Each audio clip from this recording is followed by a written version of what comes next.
त्याच्यापेक्षा थोड्याच पर्सेंटेजमध्ये जे आहे ते जवळपास 15% जे आहे ते यावेळेचं बजेट वाढवलेलं आहे, जे दुर्दैवी आहे. मला वाटतं शेतीसाठी खूप मोठ्या प्रमाणामध्ये बजेट ठेवलं गेलं पाहिजे.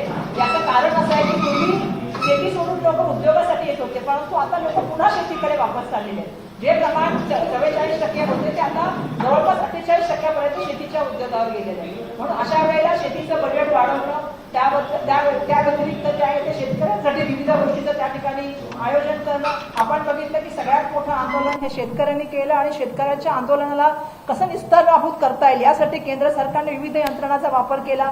त्यांच्या आपल्याला माहिती आहे की थंडीमध्ये त्यांच्या अंगावर पाणी त्या ठिकाणी टाकण्याचं काम केलं फवारणी, आणि त्याचबरोबर त्यांच्या रस्त्यामध्ये जे आहे ते दगड मध्ये मध्ये दिवारी त्या ठिकाणी म्हणजे भिंती बांधण्याचं काम केलं.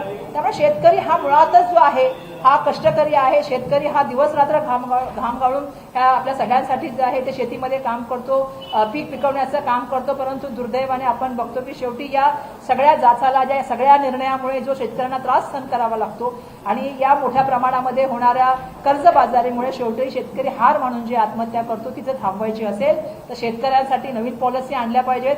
शेतकऱ्यांसाठी जे काळे कायदे निर्माण केले जातात ते थांबवून त्यांच्या कसे फायदे होतील, दुबार शेतकऱ्याला कसं मदत होईल, विविध शेतीची नवीन नवीन टेक्नॉलॉजी काय वापरलं जाईल या संदर्भात सुद्धा विचार केला गेला पाहिजे. आणि शेतकऱ्यांसाठी असलेलं बजेट, कृषीचं बजेट वाढवलं गेलं पाहिजे.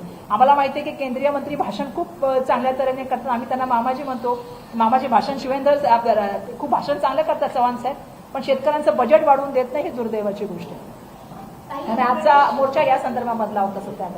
शेतकऱ्यांचा मुद्दा आहे, मात्र दुसरीकडे सर्वसामान्य जनतेच्या गॅसचा देखील मुद्दा आहे. गॅसचा तुटवडा आहे, मात्र केंद्र आणि राज्य सरकार म्हणते की कुठेही तुटवडा नाहीये. आता केंद्रात नेमकी काय केंद्रामध्ये हालचाली सुरू आहेत का?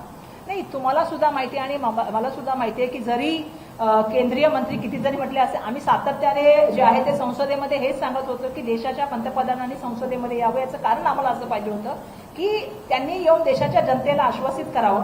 कारण आपण सातत्याने बघितले असं कसं सरकार आहे की ज्या वेळेला आपत्ती येते किंवा ज्या वेळेला अशी परिस्थिती येते त्या वेळेला जनतेला कधीही कुठलं साधन किंवा कुठलंही समाधान देत नाही. असं कसलं सरकार आहे की प्रत्येक वेळेला ज्या वेळेला आपत्ती येते त्या वेळेला ते लोकांना लाईनमध्ये उभं करतं. नोटबंदी असेल किंवा करोना असेल किंवा आता ही आपण म्हणतो ती एलपीजी गॅसची किल्लत, हा खूप महत्वाचा विषय.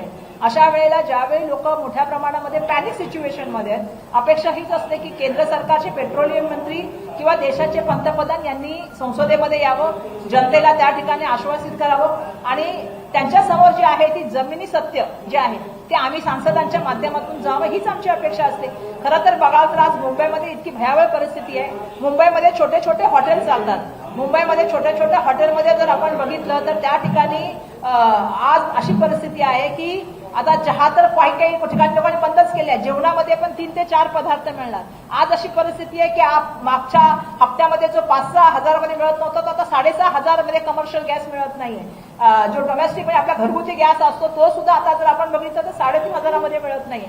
मध्ये 25 दिवसाचं वेटिंग होतं, आता ते दिवसाचं वेटिंग सुद्धा वाढलेलं आहे. लोक मोठ्या प्रमाणामध्ये काळा बाजार त्यामध्ये वाढलेला आहे. या सगळ्या गोष्टी सर्वसामान्य माणसाला खूप त्रास देणार आहेत. तुम्हाला मी सांगते, आज ज्या ठिकाणचे मायग्रंट वर्कर आलेले आहेत, ज्यांना खाण्यापिण्यासाठी काही सुविधा नाही आहे, अशा लोकांचे हाल तर विचारू नका असे झालेले आहेत. आज अशी परिस्थिती आहे की खूप साऱ्या हॉटेलमध्ये कोळशावर किंवा लाकडावर जेवण बनवत चाललेलं आहे. आणि आता मला हे सांगायला पाहिजे की ज्या देशाच्या पंतप्रधानांनी सांगितलं होतं की कोळसा नंतर घेतल्यानंतर माझ्या डोळ्यातून कसा धूर पडत होता, आज लोकांच्या डोळ्यामध्ये त्यांनी धूर आणलेला आहे. आणि लोकांच्या या धुराला ते जबाबदार आहे. ज्या तऱ्हेने नियोजन करायला पाहिजे होतं युद्धाच्या संदर्भामध्ये, आजही आपल्याला माहित नाही की युद्ध या परिस्थितीत पुढे काय होणार आहे.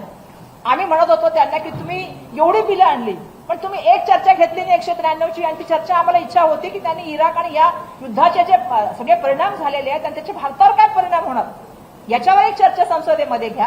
पण दुर्दैवाने ती चर्चा घेतली गेली नाही. सातत्याने काँग्रेस पक्षाच्या माध्यमातून आम्ही सांगितलं की या युद्ध कधी संपलं नाही, त्याची काय परिस्थिती होणार आणि त्या परिस्थितीच्या माध्यमातून लोकांच्या सर्वसामान्य जीवनावरती आज आपण बघतोय की मोठ्या प्रमाणामध्ये याचा परिणाम जो आपल्याला जाणवतोय. आता पेट्रोल डिझेलच्या बाबतीमध्ये पण मोठा समस्या आहे. कच्च्या तेलाच्या किमती वाढत चालल्यात आणि एलपीजी गॅसच्या संदर्भामध्ये मोठी किल्लत आहे. त्यामुळे या सगळ्या गोष्टीचं आम्हाला सारासार चर्चा करण्याची इच्छा होती, परंतु आपल्याला माहिती आहे की पंतप्रधान आले आणि मला वाटतं 1-2-4 मिनिटं ते बोलले आणि ते निघून गेले. त्याच्यानंतर ते संसदेमध्ये आले नाहीत.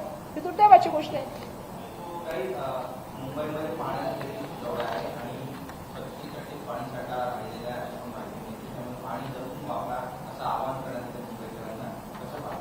नाही, मला वाटतं की पाणी तर बिलकुल आता पाण्याच्या बाबतीमध्ये खरं सांगायचं झालं तर मला नेहमी उत्तर ज्या वेळेला मी एजन्सी किंवा अधिकाऱ्यांशी बोलते सांगतात मुंबईमध्ये जेवढा द्यायला पाहिजे त्याच्यापेक्षा आम्ही डबल पुरवठ्यामध्ये पाणी देतो, मुंबईमध्ये पाण्याचा मुबलक साठा आहे. पण मला असं वाटतं की मुंबईच्या संदर्भामध्ये मागील काळामध्ये सुद्धा याचं नियोजन करायला पाहिजे होतं. मुंबईसाठी वेगळे तलावाच्या त्या संदर्भामध्ये नियोजन करायला पाहिजे होतं. मोठ्या प्रमाणामध्ये जर आपण बघितलं तर बिल्डिंगमध्ये सुद्धा आता एक टेक्नॉलॉजी आली ज्याच्यामध्ये जे पावसाळ्याचं पाणी येतं त्याचा वापर आपल्याला करून ते पूर्णपणे साठवून करून त्याचा वापर जर आपल्याला बाथरूममध्ये किंवा इतर ठिकाणी वापर करता संदर्भामध्ये सुद्धा काही गोष्टी करता येतील. दुर्दैवाने आज आपल्याला पाणी कमी आणि येणाऱ्या काळामध्ये मला वाटतं पाणी टंचाई, एका ठिकाणी गॅसची टंचाई, दुसऱ्या ठिकाणी पाणी टंचाई, हे सगळे प्रश्न जे आहेत ते मुंबईकरांना भेडसावत आहेत. आणि खरं तर मला अपेक्षा ही आहे की याच्या संदर्भामध्ये पहिल्यापासून नियोजन केलं पाहिजे. खरं तर मुंबईमध्ये प्रत्येक वेळा पाऊस होतो तेव्हा सांगितलं जातं हे तलाव भरून वाहत आहेत, म्हणजे इतकं पाणी आहे की विचारू नका की आपल्याला पाणी टंचाई होणार नाही. प्रत्येक वेळेला आपण बघतो की जसं जसं मार्च आणि एप्रिल यायला लागतो तसं मग सांगायला लागतं की पाणी टंचाई, ज्या ठिकाणी म्हणजे एंड पॉईंट आहेत त्या ठिकाणी तुम्ही बघा लोकांना पाणी जात नाहीये. मग अशा वेळेला मुंबई महानगरपालिकेने नियोजन करायला पाहिजे की पूर्वीपासूनच या गोष्टीचं, कारण ही सातत्याने येणारी समस्या आहे त्याच्यावरती कुठल्याही तऱ्हेचं मी नेहमी सांगते की मुंबई महानगरपालिकेचा कारभार हा नियोजन शून्य कारभार आहे आणि विजन लेस असलेला कारभार आहे. फक्त कॉन्ट्रॅक्टर येतात, कॉन्ट्रॅक्टर सांगतात त्याप्रमाणे फायलिंग होतात. लोकांच्या जनमतासाठी काय आवश्यकता गोष्टी काय केल्या पाहिजेत याच्या संदर्भामध्ये खूप तफावत दिसते. दिल्लीचे घटना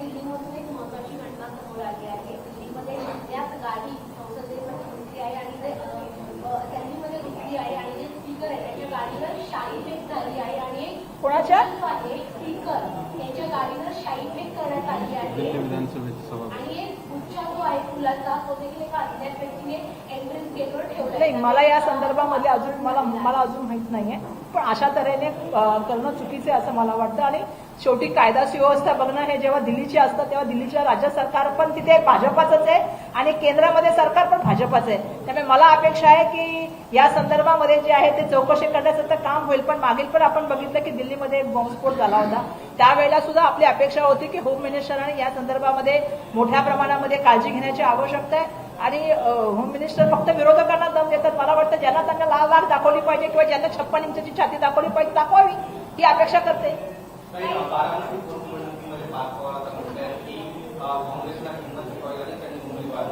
असे आहे की प्रत्येक पक्षाचा हा आपला एक निर्णय असतो त्याप्रमाणे काँग्रेस पक्षाने हा निर्णय घेतलेला आहे. मला असं वाटतं की निवडणुकीमध्ये इलेक्शन लढणं ही प्रक्रिया आहे आणि मला वाटतं त्यांनी ते इलेक्शन लढावं. असं धमकी देऊन राजकारण होत नसतं. राजकारण विकासाचं असतं आणि प्रत्येक पक्षाला आपल्या आयडिओलॉजी प्रत्येक पक्षाला आपला उमेदवार द्यायचा की नाही ठरवण्याचा अधिकार होता. त्याप्रमाणे काँग्रेस पक्षाने उमेदवार दिलेला आहे.